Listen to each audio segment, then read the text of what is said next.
علیکم ورحمۃ اللہ وبرکاتہ۔ دوستو، ابھی ایران اور امریکہ کی جنگ چل رہی ہے، ہم اور آپ سب جانتے ہیں۔ اس میں آپ نے ایک بات نوٹس کی ہوگی کہ بہت سے لوگ جو ہے اس پہ فتوے بھی لگا رہے ہیں، اپنی بات بھی کہہ رہے ہیں کہ بھائی ایران شیعہ ملک ہے، ہم مسلمان ہیں، ہم دیوبندی ہے، ہم بریلی ہے، ہم اہل حدیث ہے، یا ہم دوسرے فرقے سے ہیں، ہم ایران کا ساتھ کیوں دیں؟ تو اس کے اوپر جو ہے حضرت شیخ الاسلام مفتی محمد تقی عثمانی صاحب دامت برکاتہ اللہ علیہ نے بڑے ہی بہترین انداز میں بات کو سمجھائی ہے کہ ہمیں ایران کا کیوں ساتھ دینا چاہیے۔ ایک بار آپ بھی ان کی ویڈیو کو دھیان سے سنیے اور سمجھنے کی کوشش کیجیے۔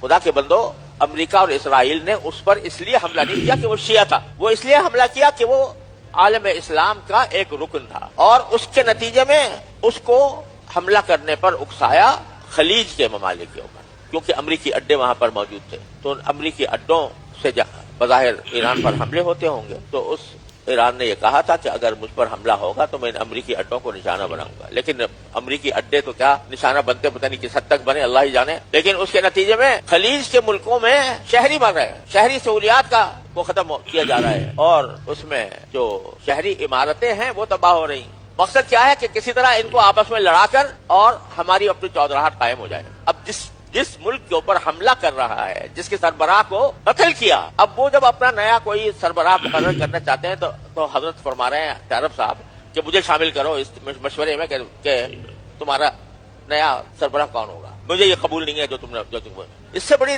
دھاندلی عالمی سطح پر غنڈہ گردی اور دھاندلی اور کیا ہوگی۔